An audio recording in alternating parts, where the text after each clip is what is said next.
स्वागत है आप सभी का मूर्ति नॉलेज में। और आज हम लोग डिस्कस करने वाले हैं सीमांत उपयोगिता ह्रास नियम की मान्यताओं पर, यानी अन्य बातें समान रहने पर ही ये नियम लागू होता है। तो हम जानेंगे कि आखिर वो कौन सी हैं अन्य बातें जिनके स्थिर या समान रहने पर ये सीमांत उपयोगिता ह्रास नियम लागू होता है। तो शुरू करते हैं सीमांत उपयोगिता ह्रास नियम की मान्यताएं।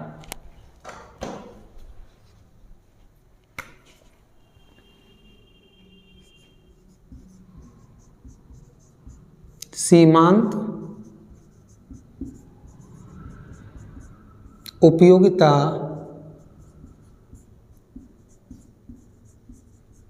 ह्रास नियम की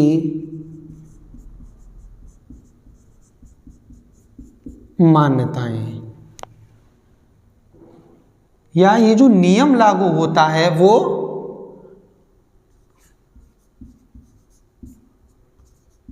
अन्य बातें समान रहने पर नियम लागू होता है। तो वो कौन सी हैं अन्य बातें या उपयोगिता सीमांत उपयोगिता ह्रास नियम की वो मान्यताएं कौन कौन सी हैं जिनके लागू होने पर यह सीमांत उपयोगिता ह्रास नियम लागू होता है। तो शुरू करते हैं। तो उसमें फर्स्ट पॉइंट है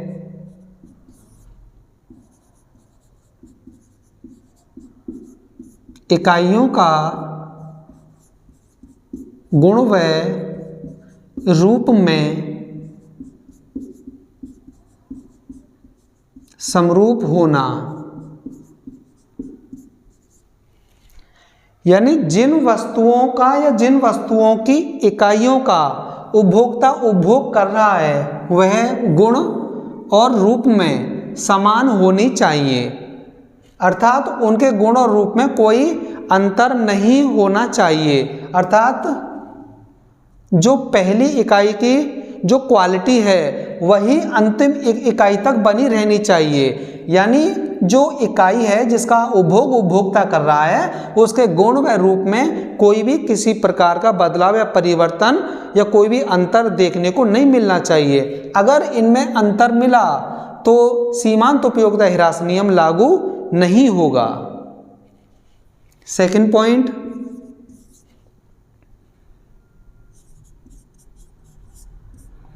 वस्तु का उपभोग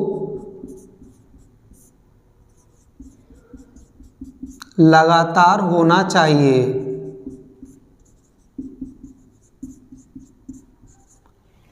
उपभोक्ता जिस वस्तु का उपभोग कर रहा है या वस्तु की जिस इकाई का उपभोग कर रहा है वह लगातार होते रहना चाहिए, अर्थात उसमें कोई भी परिवर्तन कोई भी अंतर देखने को नहीं मिलना चाहिए। यदि उपभोक्ता का उपभोग बीच बीच में रुक रुक कर होता है या बीच में गैप ले लेकर उपभोग चलता है तो यह नियम लागू नहीं होगा। अर्थात जो उपभोग हो रहा है वो लगातार होते रहना चाहिए जब तक कि उपभोक्ता को पूर्ण संतुष्टि ना मिल जाए। और यदि बीच बीच में रुक रुक के हो रहा है, बीच में उसे गैप ले रहा है तो यह नियम लागू नहीं होगा। तीसरा पॉइंट,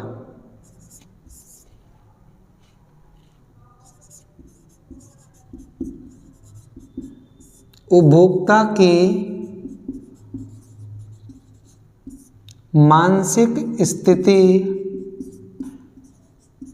में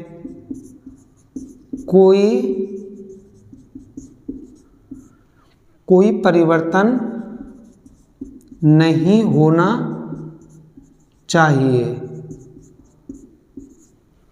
देखिए, यानी जब उपभोक्ता वस्तुओं का उपभोग कर रहा हो या वस्तुओं की इकाइयों का उपभोग कर रहा हो तो उस स्थिति में उपभोक्ता की जो मानसिक स्थिति है उसमें कोई भी परिवर्तन देखने को नहीं मिलना चाहिए। अर्थात उपभोक्ता की मानसिक स्थिति सही होनी चाहिए, उपभोक्ता का मानसिक संतुलन सामान्य होना चाहिए, अन्यथा यह नियम लागू नहीं होगा। मान लीजिए कि यदि यदि उपभोक्ता बीमार है या उसे कोई परेशानी है तो उस समय रोटी की उपयोगिता उसके लिए शून्य हो जाएगी और उसकी मानसिक स्थिति सही होने पर रोटी की उपयोगिता उसके लिए फिर बढ़ जाएगी। इसीलिए उपभोक्ता जिन वस्तुओं का उपभोग कर रहा है उस स्थिति में उसकी मानसिक स्थिति या मानसिक संतुलन सामान्य होना चाहिए, एकदम स्वस्थ होना चाहिए, तभी ये नियम लागू होगा। चौथा पॉइंट है वस्तु की कीमत में कोई परिवर्तन नहीं होना चाहिए। यानी उपभोक्ता जिन वस्तुओं का उपभोग कर रहा है उन वस्तुओं की और प्लस उनसे संबंधित वस्तुओं की कीमतों में कोई भी परिवर्तन नहीं होना चाहिए। यदि परिवर्तन होता है, उनकी कीमतों में उतार चढ़ाव होता है, तो यह नियम यानी सीमांत उपयोगिता ह्रास नियम लागू नहीं होगा। मान लीजिए कि उपभोक्ता 6 रोटियों का उपभोग करता है, यानी 6 रोटियों में उसे संतुष्टि मिलती है। इसे एक एग्जाम्पल के द्वारा समझते हैं। पहली रोटी, दूसरी, तीसरी, चौथी, 5वीं और ये 6ठी। मान लीजिए कि यदि उपभोक्ता को पहली रोटी जो मिलती है, पहली रोटी यानी उसे 5 रुपये में प्राप्त हो जाती है, दूसरी रोटी भी उसे 5 रुपये में प्राप्त हो जाती है, लेकिन जो तीसरी रोटी है उसे वह 7 रुपये में प्राप्त होती है और चौथी रोटी उसे 9 रुपये में प्राप्त होती है और जो 5वीं रोटी वो उसे 12 रुपये में प्राप्त होती है, 6ठी रोटी उसे 15 रुपये में प्राप्त होती है।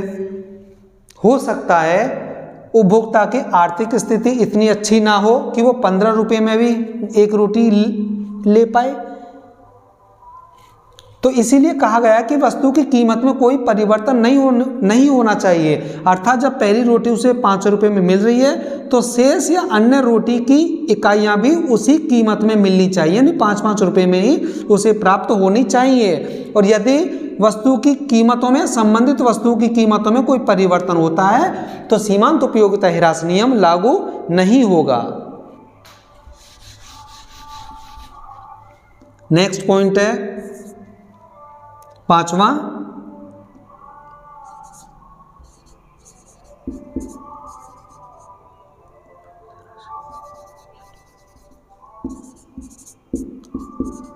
यह नियम केवल सुखमय अवस्था में ही लागू होता है। यानी जो सीमांत उपयोगिता ह्रास नियम है वो केवल सुखमय अवस्था में ही लागू होता है। यदि व्यक्ति की कोई शारीरिक मानसिक परेशानी है तो यह नियम लागू नहीं होगा। मान लीजिए कि वह उपभोक्ता काफ़ी लंबे समय से अस्वस्थ है या किसी भी रोग से पीड़ित है, तो रोटी की उस समय उपयोगिता उसके लिए शून्य हो जाएगी और जैसे ही वो स्वस्थ होगा तो रोटी की उपयोगिता उसके लिए फिर बढ़ जाएगी। इसीलिए कहा गया है यह नियम केवल सुखमय अवस्था में ही लागू होता है। यदि उपभोक्ता को कोई परेशानी है, अगर कोई टेंशन है या शारीरिक रूप से अस्वस्थ है तो यह नियम लागू होने वाला नहीं है।